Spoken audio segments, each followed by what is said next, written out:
नमस्कार दोस्तों, मेरे चैनल भजन रसधारा में आप सभी को स्वागत है। दोस्तों, बड़े प्यारा एक माँ का भजन, तो चलिए सुनते हैं। मैया जे उतरेली बाग में लालना, बहुत ही सुंदर माँ का भजन है। मैया जे उतरेली बाग में लालना, चलो ना देखे तामाशाए लालना, चलो ना देखे तामाशाए लालना।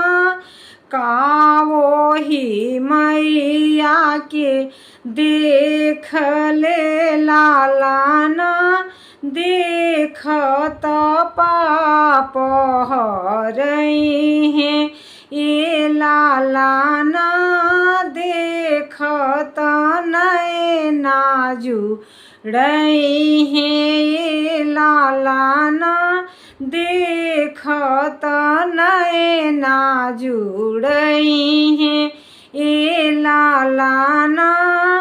पान ऐसन मैया पतरी लालना, फूल ऐसन सिकुआरी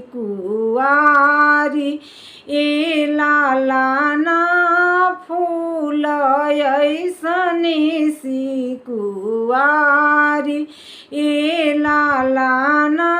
गंगा ऐसन मैया निर्मल लालना, देचा सूरज धाहेले ज्योति लालना।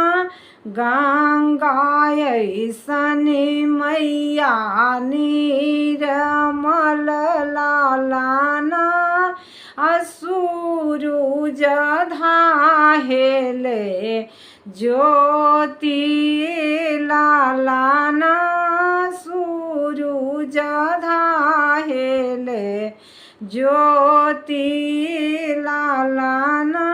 काहो खाई भी काहो बेलसबी लालना, काले जाई भी कबीलास ये लालना, काले जाई भी कबीलास ये लालना। पान खाई भी फूल बेल सबी लालना, जस ले जाई भी कबीलास ये लालना, जस ले जाई भी कबीलास ये लालना। जस देहूँ शीतली मैया लालना, अपजस जसु बड़ी दूरी लालना, अपजस जसु बड़ी दूरी लालना। जस देहूँ शीतली मैया लालना, अपजस जसु बड़ी दूरी लालना, अपजस जसु बड़ी दूरी लालना। नमस्कार दोस्तों, कैसा लगा ये माँ का भजन।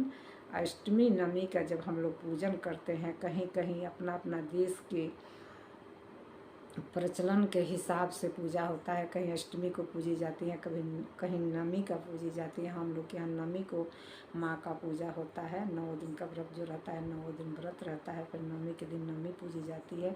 तो जब हम लोग नवमी पूजते हैं तभी ये गीत लास्ट में गाते हैं। दोस्तों, आँख में आंसू आ जाता है। मैया के विदाई के समय का ये गीत है।